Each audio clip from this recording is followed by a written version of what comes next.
Hello everyone, welcome once again to Investing with a Difference. We have been a little bit behind on updating you because of all the conference planning and all the hackathon preparations happening in San Francisco. But I hope that you will excuse us while we are putting together a great show. While today what we are going to do is we are going to do a very fast, quick, short updates about a lot of things which are happening in the markets, in the EOS world, and I hope you will enjoy that. So let's get going. So first of all, welcome once again. And as I think we have been talking about the conference and the hackathon in San Francisco, a lot of things are gaining ground. A lot of people are showing interest and we are seeing a lot of momentum. So do look at the information, do join in all the festivities. Remember that San Francisco and the area is one of the biggest hub of blockchain activity. Not a lot of people understand that, but if in the Western world, I think there is biggest amount of investments in terms of developers, in terms of VCs and so on. They are in San Francisco, and that's where I think most of the development has happened on Ethereum and a lot of other chains which you are seeing today. And we are going to see a lot of movement in EOS world in November. So I hope that things change very fast and we are doing our best to benefit from it. Now let's see what happened. As I promised you, will go very fast. So yesterday was an interesting day. I think overnight in US time zone in Sunday night, we had some spikes in Bitcoin. A lot of people were wondering what happened. So let me try to explain you. The only reason was there were a lot of rumors around Tether and Bitfinex, and I think the price was very volatile on Bitfinex because people were trying to get rid of Tether. And what happens is people were trying, there was no other option but to buy Bitcoin, and this happened within a very short period, and Bitcoin jumped all the way up to $7,800 on Bitfinex, and not necessarily on all other exchanges. So this was kind of an aberration. Even now, I think on Bitfinex it's quoting at much higher price than rest of the exchanges. So if you look at the Tether chart on CoinMarketCap, you will see that they again do an average. So this is not showing the real picture. So this is like 0.92 is the price which is quoting. And if you look at the details, you will see that Bitfinex now is showing it at $1, but it was going very low. And on Poloniex, which is one of the exchanges which supports US dollar, let me show you the chart. So this was on Poloniex. This is the Tether USD chart, and you see it went all the way down to 0.52 or 51. That means half the price of $1, which is where the USDT is supposed to represent. So this was a panic. I think Bitfinex had come back strongly and said that there is nothing wrong with Tether. Yes, the supply keeps changing based on how much money people withdraw, but of course I think it's nobody knows exactly what goes on there. But what I can tell you is it's a pretty much a volatile market because of that, and the price discovery did not happen till we went back, and now we are stabilizing in this zone. So hopefully these things are sorting out now. People did not lose much money with this panic. I hope that these things will resolve itself. I think you can see that things are stabilizing now, and Tether is back to where it used to be. Now let's come back to EOS. What are the EOS news items? One of the biggest one, I think a lot of people quoting. I'm sure if you are only relying on Investing with the Difference for news, then you must have missed it, but everybody's talking about it. From the Telegram chat, Dan Larimer was updating on the B1 wallet update. So he's saying good things are happening. And one of the critical things he said was one wallet, all chains. So this is critical because what he's highlighting is that all the sister chains, all the EOS, IOS chains will be supported in Block.one wallet. This is first time he's endorsing all the other unofficial chains, which is a great sign. I think this is something which we don't understand, but Dan has always been claiming that he expected a lot of parallel chains, and all the sister chains are going to be supported by Dan Larimer's wallet, which is the Block.one iOS wallet. One more thing which interestingly was pointed out by a lot of people was about the RAM upgrades. And this is the reason I'm trying to highlight here is that Dan Larimer has already talked about many times that RAM can be upgraded to all the way to 1 terabyte. And this can be used using the NVMe drives, which is not really exactly RAM, but it is kind of a NVMe drives which can swap the RAM in and out at a very fast speed. And they are testing it. So theoretically, what it means is at any point you can really increase RAM very fast.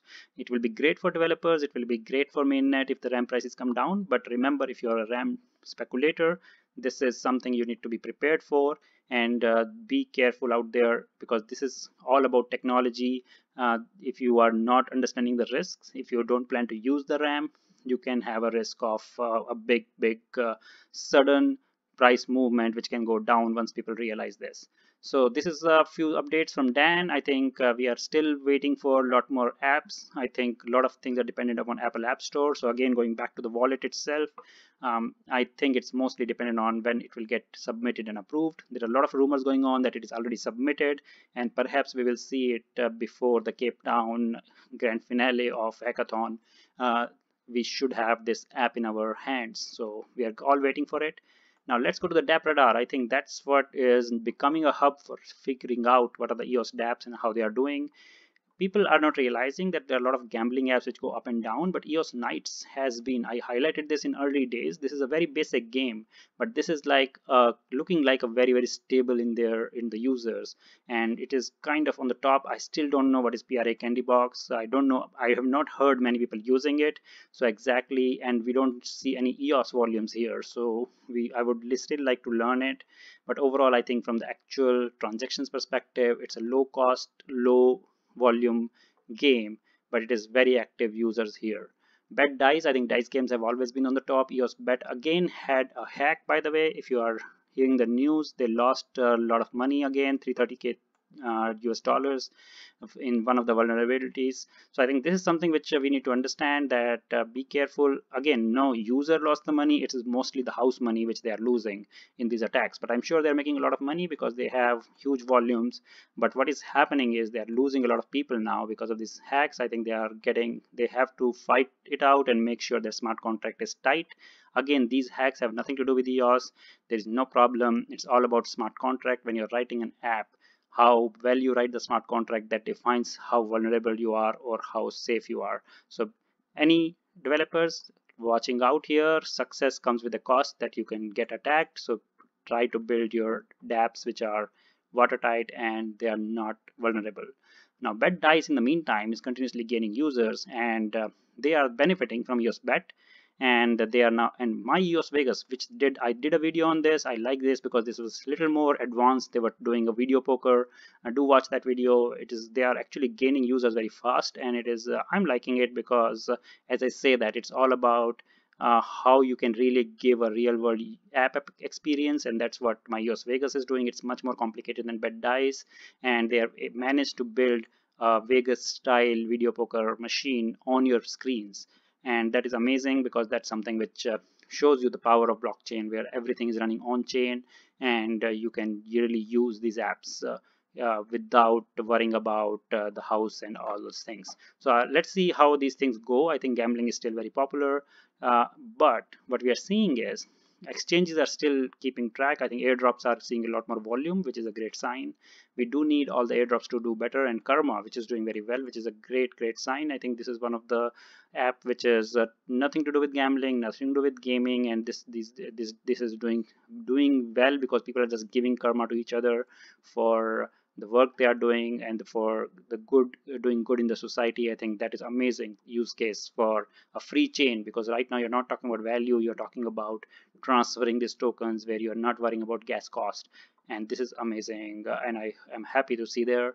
Then Everypedia is continuously, slowly and steadily moving ahead, and a lot of other things. Now I missed out Pixelmaster in the middle because I don't know if you have not noticed, but it's again gaining users. Why is that? Because they have changed how the port growth will happen. Now they are going to every day they are going to look at how much port is grown. So if you every day if there is not a 0.1% port growth, then the money get distributed among all the people who wrote the Pixel in last one day. So that means now we have more movement and people will have better hope for getting their money out.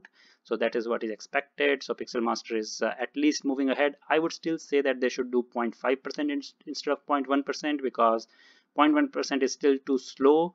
They are worried about the port getting distributed immediately, but I'm sure if you put it 0.5, people will know it and they will try to write and be part of that port, and somebody will flip that 0.5% also. So that's my recommendation, but I think community has decided. I think this was based on Dan's suggestion, and he has been very active. All those updates we talked about wallet and so on, this is where we found it. We found it on Pixelmaster Telegram channel. So I think that was where Dan was spending time, and so we just wanted to update you what's going on here. Now, one more update. As I talked about RAM, it's kind of stabilizing. It went up a little bit a few days back. It's kind of around 1.1 EOS, not very expensive at all. What happened recently is the CPU price is jumping again, and I'm yet to figure out what's happening, but this looks like it's a real usage or there's a spam. Definitely whatever is happening is not on the dApp radar, because whatever the usage is showing up, I don't see that here. But just today we are seeing this happening, so I would love to know what exactly happened here. But be careful out there. Yeah, make sure you're staking enough CPU, and do not get involved in a game where you end up losing money just because you did not have enough CPU. Keep an eye on your CPU, stake more tokens, and try not to gamble away. First of all, that is one of the major recommendation. Now, one more thing which happened is Trybe. So as you know, I have been a supporter of Trybe because it's doing very well. I like the dApp. I think that the progress they are making, and they have started their pre-sale of their tokens, and they are offering it at 1 cent, which is a great deal because right now on the exchanges, it was quoting at 2 cents. Now I think because of all the recent bear market activity, it has gone down to 1.5 cent or so, 1.6 cent, but still a good discount on what is available in the market. So if you're buying, consider this pre-sale. The only catch is that these tokens are locked till July 1st, 2019. And it is not a bad idea because I think they have still a lot of stuff to be done in their roadmap. If you look at their white paper, they are still in early days. They are talking about multilingual support. They're talking about Trybe TV, which is making a lot of progress. So a lot of good stuff happening. They are still doing very well in terms of user, in terms of growth, and I'm pretty positive on it. So I would recommend making a small purchase here. Of course, it is not an investment advice. This is my personal opinion, what I'm doing, and please do not take this as a financial advice. You do take your own risks, but it's a great deal just because it's a discounted price from what market is willing to pay today. And of course, because of this pre-sale, maybe there's some selling pressure. That is what brought the price down. But because these tokens will be locked, I don't think this selling pressure will remain for long with the kind of progress Trybe is making. Now, finally, let's look at how our proxy is doing. So great news. I think all of you have been spreading the word about investing with the difference, and we have now got 2 million votes, which is thank you for all of you for the support and for the trust you are showing. We continue to do a lot of work in this direction. We are talking to block producers. We are reviewing what they are doing. We are continuously trying to add the kind of block producer we need to help the community to grow the education, to grow the adoption, and also supporting more and more information to the investors, more and more tools to be provided, and enabling the chain for transparency and so on. So do send us your feedback while you are assigning proxies, while you are really excited about what we are doing. Do send your feedback on what you would like to see from us as a proxy. We have not forgotten the BP focus series. We will continue that. Very soon we are going to bring more interviews. We want to make sure that we bring to you all those BPs we are voting for in front of you, so that you see how we really like them and why we selected them for the kind of work they are doing. But beyond that, please encourage voting. I think, as I keep saying, it doesn't matter whether you choose our proxy or you choose any other proxy, or if you're voting yourself. Either way, make sure you're voting. Make sure you're voting for 30 candidates. And one thing I'm hearing is a lot of people are now again taking up this discussion around increasing this limit from 30, and I agree with them, because as you see, we are voting for like 30 block producers now, but we still have to drop out some of the good ones. Every time we have to add a new one, and we think that based on the work I have been able to do, I think a proxy can easily vote for 40 to 50 block producer and keep in touch with them and keep engaging with them. And active people, I'm sure a lot of people agree with me, and I would support this, while we believe that that will already help the ecosystem, because as you are seeing, again, there are a lot of big exchanges and whales who are deciding the top few people. The good news is we still have some very good block producers in the top, which are not from the same kind of well-voted block producers where we are seeing a huge number of people voting, like EOS Authority 18,000, we have EOS New York with 16,000, and really wide base like EOS DAC. Unfortunately, they dropped out of top 21, but they are very close and they keep coming in. But I am very happy to see Grey Mouse now in 21 because they are one of the best block producers we have seen. But overall, what I would say is that there is a lot of work to be done to improve this, to get more deserving block producer who are working very hard down there below top 21, and that is something which we would like to support as a proxy, and we will continue to do that work. So this is all the updates we wanted to discuss. There are a lot of stuff happening in EOS world. We will keep bringing you more analysis. I hope today's update was useful. So please send us your feedback and like this video and share with your friends. And I'm sure you are one of the subscribers because our subscriber base is already growing. But if you are new to the channel, do subscribe us so that you don't miss any updates. And as I said, we are always open for feedback. This is a community driven exercise, and we want to hear what's going on and what your concerns are. So thanks once again. Bye for now, and we will be back soon with more updates.